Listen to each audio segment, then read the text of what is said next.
안녕하세요. 저는 며칠 전 결혼식을 올린 30대 여자입니다.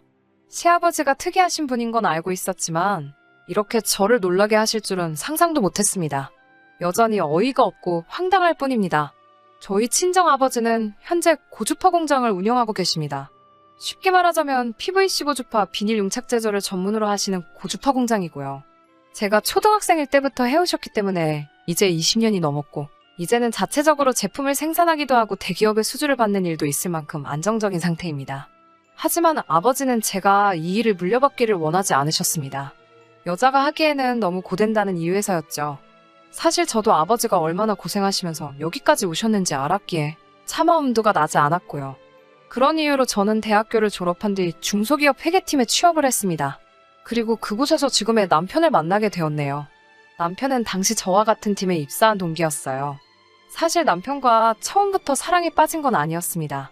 사람들과 어울리기를 좋아하는 사교적인 성격인 저와 달리 남편은 말수도 적고 조용한 사람이었어요. 그러다 보니 1년 가까운 시간이 흐르는 동안 거의 인사만 하고 지낼 만큼 서먹한 사이였네요. 그러다 언젠가 남편이 계단에서 넘어져 다리가 부러지게 되어 출근을 못하는 상황이 생겼습니다. 상사가 저를 불러서는 그래도 한솥밥 먹는 동료인데 한번 어떤지 대표로 보고 오라고 하더군요.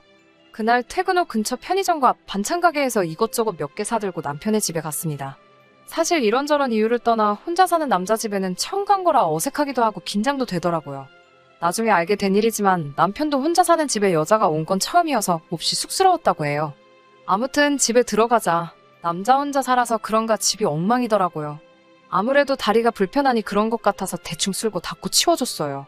그리고는 미리 사간 음식들을 냉장고에 넣어줬고요.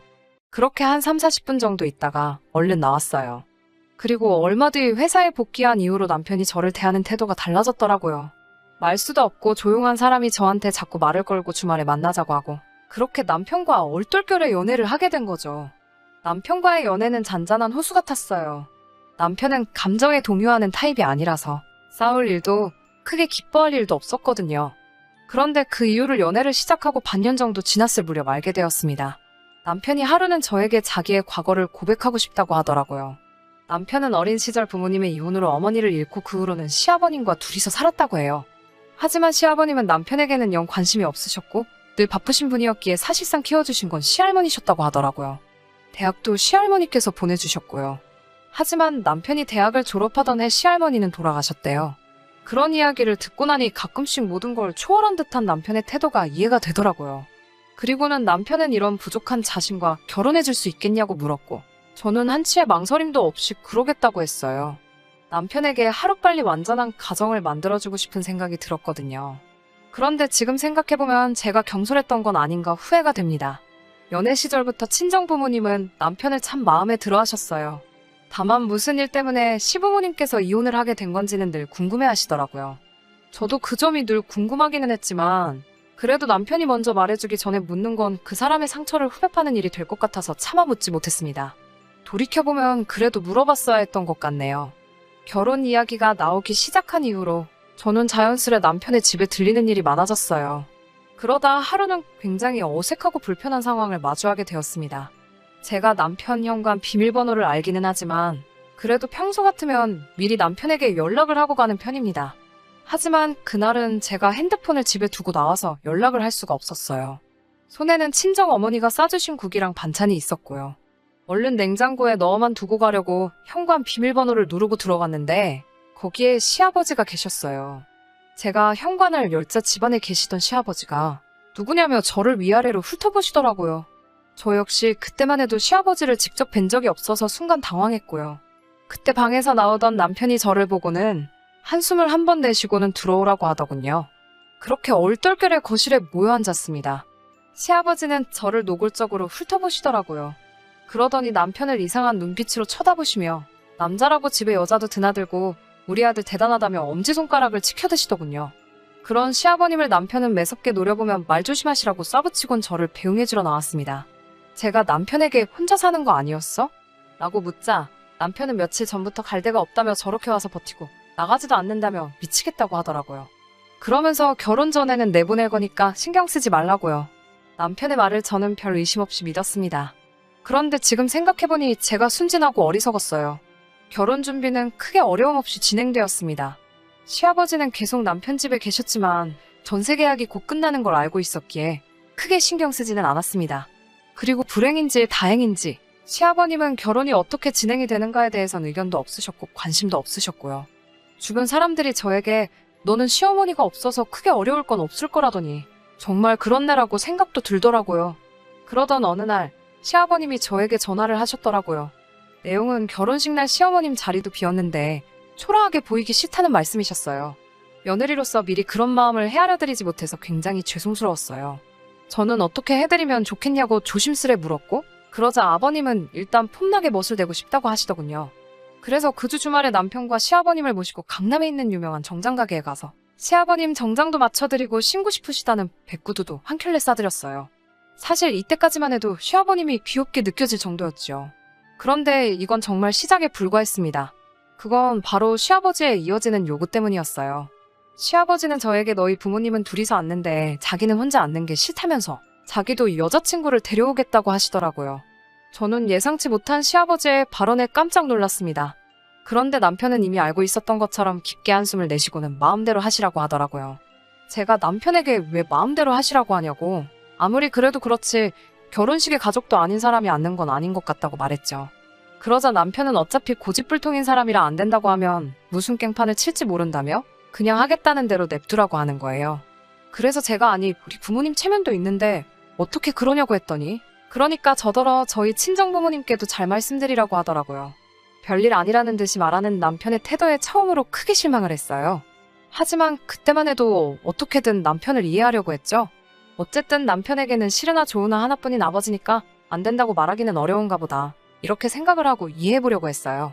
저희 친정부모님께 말씀을 드리자 두 분은 한참을 말없이 먼 산을 보시더라고요. 그러더니 저희 친정 아버지께서 그래 모바람도 아니고 진지하게 만나시는 분인가 보다며 그럼 결혼식 전에 같이 식사나 한번 하자고 말씀드리라고 하시더라고요. 사실 저희가 상견례를 생략했었거든요. 저희 어머니는 진짜 살다 별걸 다 겪는다며 어이없어 하셨지만요.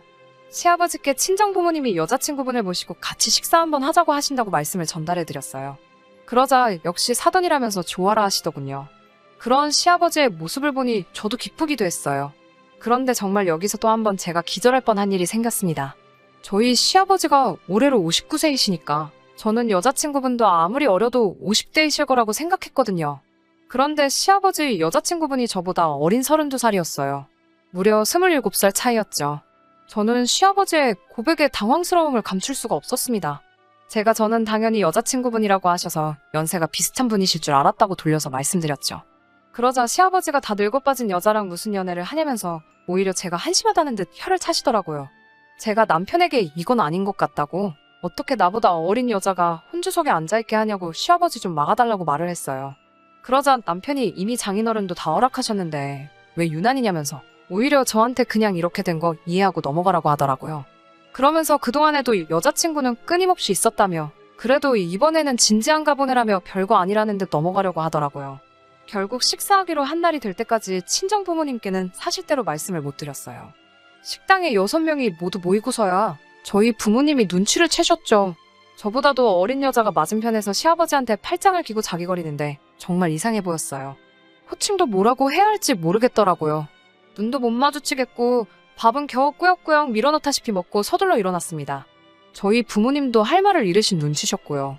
당연히 그날 밤 저희 친정에서는 난리가 났습니다. 저희 친정어머니는 이게 무슨 말도 안 되는 경우냐면서 누구 하나 제정신인 사람이 없다고 단단히 화가 나셨죠. 그런 시아버지를 말리지 못하는 사위도 다시 보인다면서 앞으로 험한 생활 헤쳐나가는데 그래서 남편 노릇하겠냐고요.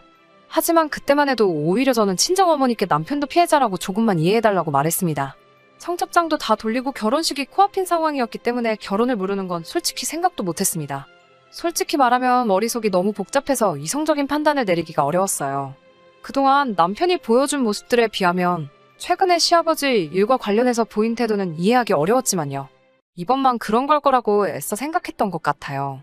하지만 저희 친정부모님이 오르셨어요. 결국 시아버지의 고집대로 시아버지의 32살짜리 여자친구가 떡하니 혼주석에 파란 한복을 입고 앉아있더라고요. 이쯤 되자 사람들의 관심은 저나 남편이 아니라 저 여자 누구냐였어요. 아무리 봐도 남편 어머니로는 안 보이는데 시아버지 옆에 팔짱을 끼고 꼭 붙어서 자기야 여보야 하고 있으니 사람들이 봐도 웃겼겠죠. 그것만으로도 너무 화가 났는데 더 어이없는 일이 발생하고 말았네요. 우여곡절 끝에 결혼식이 끝나고 가족 사진 찍는다고 모이라고 하자 시아버지가 여자친구를 찾더라고요. 제가 그래도 그건 조금 아닌 것 같다고 처음으로 시아버지께 목소리를 높였습니다. 시아버지가 눈을 동그랗게 뜨시고는 저를 쳐다보시더라고요. 그러더니 너는 나중에 네 시어머니 될지도 모르는 사람한테 그렇게 야박하게 구는 거 아니라며 쏘아붙이시더군요. 그래도 더는 그 여자친구를 찾지는 않으셨어요. 그리고 그 여자도 눈치가 있어서 자리를 피한 건지 안 보이더라고요. 그렇게 정신없는 결혼식이 끝나고 이제 저희 친정으로 가려고 하는데 남편과 남편 친구들의 분위기가 심상치 않더라고요. 제가 무슨 일이냐고 묻자 일단 호텔에 가서 이야기하자고 하더라고요. 저희는 현재 상황 때문에 신혼여행 대신 호텔에서 하루를 지내기로 했거든요. 호텔에 도착해서 한숨 돌리면서 아까 무슨 일이냐고 물으니 남편이 한참 뜸을 들이더니 축의금이 안 보인다는 거예요. 제가 그게 무슨 말이냐고 하자 아까 시아버지께 자기가 맡아준다고 축의금을 받아준 두 친구에게 돈을 거의 빼앗듯 가져가셨다는 거죠. 저는 너무 지나치게 생각하지 말고 내일 시아버지께 직접 물어보자고 했어요. 그런데 그 다음날 시아버지께서 저희에게 충격적인 소식을 전했습니다. 축의금은 어디 있냐고 여쭙자 그 돈 일단 네 시어머니 될 사람이 급하게 써야 돼서 가져갔다는 거예요. 그래서 제가 그런 게 어딨냐며 말도 안 된다고 그 여자 지금 어딨냐고 물었죠. 그러자 시아버지가 너는 네 시어머니 될 수도 있는 사람을 그따위로 부르냐면서 너는 이제 내 며느리니까 내내하고 대답만 하라고 고함을 치시는 거예요.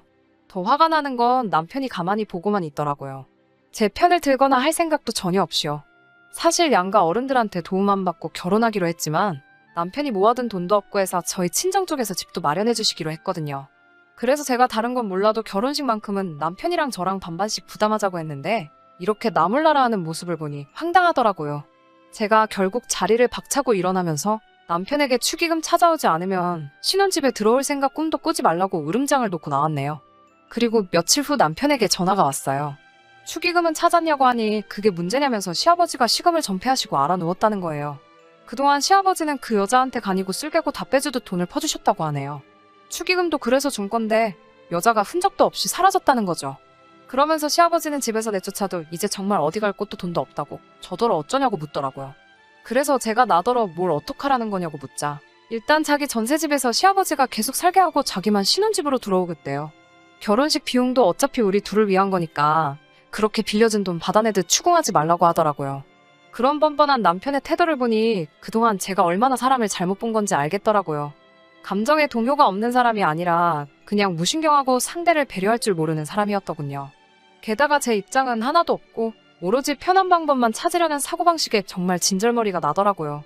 제 이야기를 들은 친정 부모님은 아직 혼인신고를 한 것도 아니고 결혼식장에서 이미 사람들이 어느 정도 그쪽이 제정신이 아닌 건 눈치챘을 거라며 그냥 이쯤에서 정리하라고 하시네요.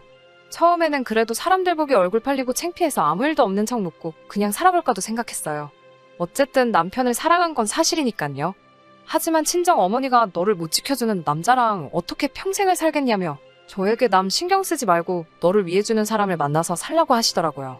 꽃뱀한테 당한 시아버지가 인간 대 인간으론 한심하고 불쌍하게 느껴지지만 제가 그 고통을 나누고 살 이유는 없는 거겠죠. 남편이 저에게 한 번이라도 진심으로 사과를 하고 미안하다고 했다면 제 마음이 달라졌을까요? 하지만 그런 마음이 있는 사람이라면 애당초 저렇게 나오지도 않았겠죠. 지금도 늦었다는 감이 있지만 차라리 이제라도 이렇게 손절해버린 게 다행이에요. 언제 저의 재산까지 들고 나를 수 있었던 꽃뱀 시어머니를 모시고 살 바에야 이렇게 일찍 제 스스로 사라져버렸으니 하늘이 도왔다는 생각밖에 들지 않네요. 끝까지 들어주셔서 감사합니다. 오늘의 사연은 여기까지입니다.